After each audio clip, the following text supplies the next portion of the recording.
I'm Pete Cinella, and you are watching my dad on the Pete Cinella Show.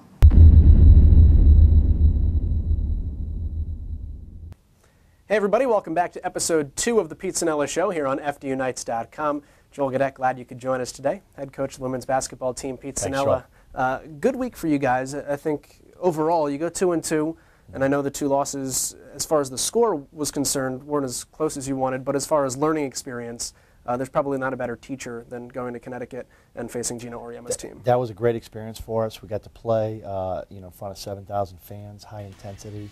Our game on TV, 5 radio stations, and our UConn game, we struggled in the first half, but we played them very tight in the second half, only lost by 7 in the second half, and then we had some good moments against Dayton, and then we got a win at UConn when we beat a pretty solid Buffalo team. So we really improved during that tournament. We did it with a couple starters out with minor injuries, so a lot of people stepped up and got some great experience playing in a big arena in front of big crowds every day. And it was a good experience for us, and we took that to the next step. We only had 1 day off. It's our 4th game in 5 days, and to get a very aggressive, athletic St. Peter's team to get a win here, a nice solid win. So I thought it was a good week of basketball for us. I think that's kind of what we're hoping for, is maybe to go 2-2, so we got it done. Talk to me about the UConn game in particular, because they're so known for just dominating basketball games. But I know you talked earlier in the season about when you play a team like that, you can't even look at the scoreboard sometimes. You have to look at it and say, all right, good pass, good possession, good shot, and take it as individual kind of segments of the game and how you can improve, especially with a group that's so young. Right, and we did some nice things. We had one sequence where we outscored UConn 14-5, and then the first 5 minutes of the game, our defense was very good, and we got really good shots. We just weren't hitting. So we did some nice things, but we never see anything like that.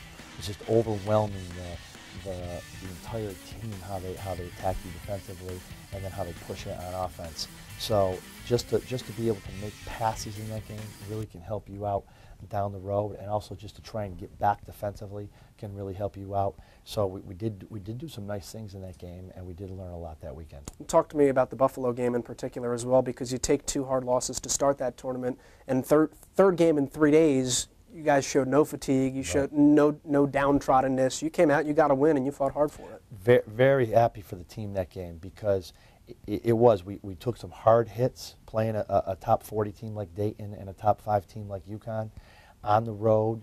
3rd game in 3 days, and they just bounced back. They showed great courage bouncing back and playing our best game all around for the year. And you're right, no fatigue. Some people played high in the 30 minutes, and they gave it everything they got, and we out-rebounded a solid Buffalo team by 15. So that showed the energy and intensity we had that 3rd game in 3 days. Individually, the people that stepped up for you too. First off, the people that weren't there for you, talk about the impact that was kind of left by Esther Wallace not being able to play because of the injury, Amanda Andrades because of the injury, and then how people filled those voids. Desiree Crawford had a coming out party, Tori Childs, and Stephanie Isaacs had some good offensive games. Sure, you have different injuries over the course of the year, and we really need those players back. But at the same time, it got some great experience for some key players. Tori Childs played 3 games in 3 days and showed a lot of nice aggressive moves, did a great job of rebounding, and showed shot blocking ability. And Desiree Crawford seemed to really get in a nice rhythm here, especially with 7 blocks today and 11 rebounds.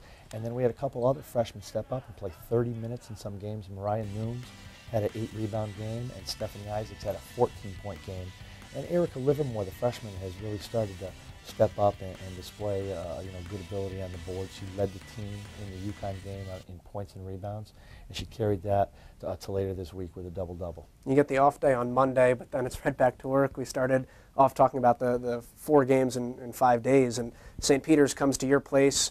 Not the prettiest of games as far as statistics go, but that's one of those games where it comes down to grit and gutting it out. And you had a couple of people, again, that, especially on the inside, again, Desiree Crawford, again, Erica Livermore, dominated the boards, dominated the blocking categories, and you guys were able to pull out a nice 9-point W. Yeah, Desiree Crawford and Erica Livermore with double figures on the boards.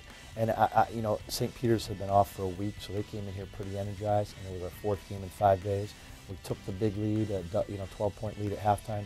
I thought there may be some fatigue in the second half. We showed a little bit. But then, with the rebounding and defense, kind of pulled that out, and then Mariah Lurie hit the 2 big shots in the last 2 minutes.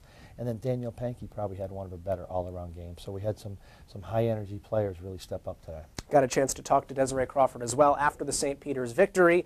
Here's her comments about the last couple of days and a little bit of Desiree Crawford off the court as well. Our spotlight player this week is sophomore forward Desiree Crawford, who played outstanding, probably a career best game for you in the win over St. Peter's. A near triple-double, 7 blocks, 11 rebounds, 7 points. Just tell me about that game in particular for you and what it felt like to get out there and play. It felt good, especially like coming off not playing as many minutes from my injury. But I feel like my teammates had my back the whole time, and they were feeding me the ball, and I was just going up for the rebounds for them. So doing what I had to do to get this W. Talk about 7 blocks, though. Is that just right place, right time? I work on it a little bit in practice, so I get good at it. Where's the ferocity come from? I'm sure you've got some pretty good mentors as far as Esther Wallace goes in the front court. Definitely Esther, definitely Tori Childs. They really get after me. And then that hunger to win is always there. So. Talk to me a little bit, too, about the last couple of games for you guys, especially in the front court, because you've been without Esther. Right. So there's a little bit more burden for you and for Tori to perform. And you guys have really stepped up the last few games, and I guess that's kind of epitomized with what you did against St. Peter's. Well, ultimately, we all practice, and we all do the same things in practice. So if one of us falls down, then everyone's got to step up.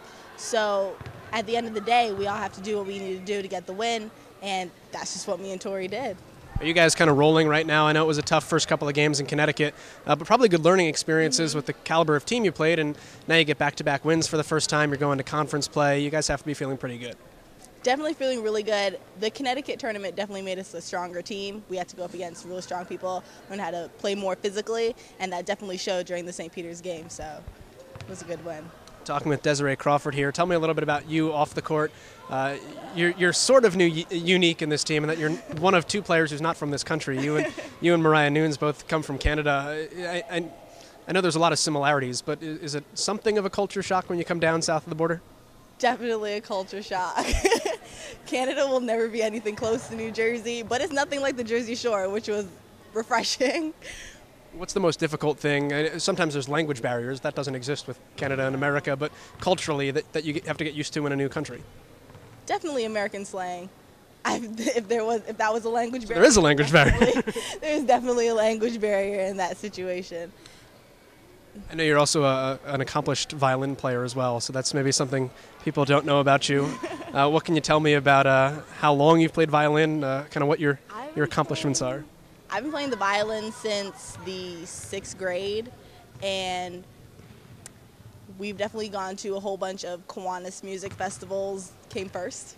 And my favorite piece is probably Je Despise Tout, which means I despise all, which is kind of morbid, but it's probably the nicest piece on the violin. Did you play orchestras and things like that growing up? Yeah, my parents definitely reinforced music, so. Do you do any like cool modern like hip hop type violin stuff? No, I'm not that good. Desiree, I appreciate the time. Congratulations again, and best of luck. Thank you. I talked a lot about Desiree today and the way that she's progressed over the last couple of days, and we've hit on that already, and all the other kind of people that have filled in some important roles for you. And it goes to a whole new level again this weekend because you go on the road again out to Western Pennsylvania and the start of conference play, which for a lot of your girls is something new with so many freshmen. Yes, conference play starts this weekend, and we just happen to be going to the number 1 and number 2 preseason teams.